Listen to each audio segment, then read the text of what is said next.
আসসালামু আলাইকুম প্রিয় দর্শকবৃন্দু, আপনারা দেখছেন আকাশ বার্তা। আজকের এই পর্বে থাকছে দেশের সর্বশেষ আবহাওয়ার গুরুত্বপূর্ণ আপডেট। আগামী ২৪ ঘন্টায় কোথায় হতে পারে ভারী বৃষ্টি, কোথায় বাড়তে পারে ঝড়ের আশঙ্কা, কোন কোন অঞ্চলে তাপমাত্রার বড় পরিবর্তন আসছে, সবকিছু জানিয়ে দেব বিস্তারিতভাবে।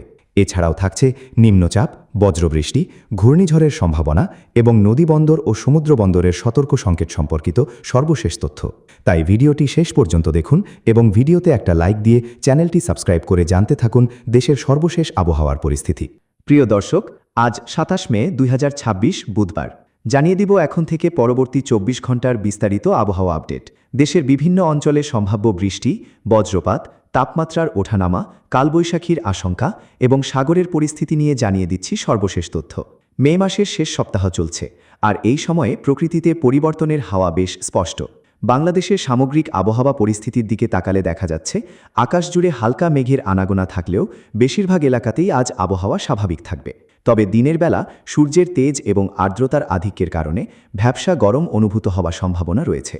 দেশের উত্তরাঞ্চল এবং উত্তর পূর্বাঞ্চলের আকাশে বিচ্ছিন্নভাবে মেঘের সঞ্চার হতে পারে, যা বিকেলের দিকে স্থানীয়ভাবে হালকা বৃষ্টির কারণ হতে পারে। বঙ্গোপসাগরের পরিস্থিতির কথা বলতে গেলে বর্তমানে সাগরে কোনো নিম্নচাপ বা লঘুচাপের অস্তিত্ব নেই। মৌসুমি বায়ু এখনও বাংলাদেশের ওপর পুরোপুরি সক্রিয় হয়ে ওঠেনি, যার ফলে সাগরে বড় ধরনের উত্তাল পরিস্থিতি নেই। সমুদ্র বন্দরগুলোর জন্য স্বাভাবিক আবহাওয়া বিরাজ করছে। তবে দক্ষিণ পশ্চিম দিক থেকে আসা হালকা বাতাস উপকূলীয় জেলাগুলোতে মৃদু জলীয় বাষ্প বয়ে আনছে। অঞ্চলভিত্তিক বিশ্লেষণে ঢাকা বিভাগে আজ আকাশ আংশিক মেঘলা থাকতে পারে। দুপুরের পর ঢাকার উপকণ্ঠে কোথাও কোথাও হালকা দমকা হাওয়া বা বজ্রসহ বৃষ্টির ক্ষীণ সম্ভাবনা রয়েছে। চট্টগ্রাম ও বরিশাল বিভাগের উপকূলীয় জেলাগুলোতে আকাশ পরিষ্কার থাকবে এবং আবহাওয়া স্বাভাবিক থাকবে বলে আশা করা হচ্ছে। রাজশাহী ও রংপুর বিভাগে তাপমাত্রা কিছুটা বেশি অনুভূত হতে পারে, যেখানে দিনের সর্বোচ্চ তাপমাত্রা ৩৬ থেকে ৩৮ ডিগ্রি সেলসিয়াসের ঘরে পৌঁছানোর সম্ভাবনা রয়েছে। ময়মনসিংহ ও সিলেট বিভাগের পাহাড়ি এলাকায় বিকেলের দিকে মেঘের ঘনঘটা বাড়তে পারে, যা হালকা থেকে মাঝারি বৃষ্টিপাতের সম্ভাবনা তৈরি করছে। খুলনা বিভাগের অধিকাংশ স্থানে আবহাওয়া শুষ্ক থাকবে। দেশের বিভিন্ন অঞ্চলে আজ বড় ধরনের কালবৈশাখীর কোনো পূর্বাভাস নেই, তবে কিছু জায়গায় স্থানীয় বায়ুচাপের পার্থক্যের কারণে হালকা থেকে মাঝারি ধরনের ঝোড়ো হাওয়া বয়ে যেতে পারে। তাপমাত্রা ও আর্দ্রতার কথা বললে আজ দেশের গড় আর্দ্রতা ৭০ থেকে ৮০% মধ্যে থাকবে। এতে শরীর থেকে ঘাম সহজে না শুকানোর ফলে অস্বস্তিকর পরিবেশ তৈরি হতে পারে।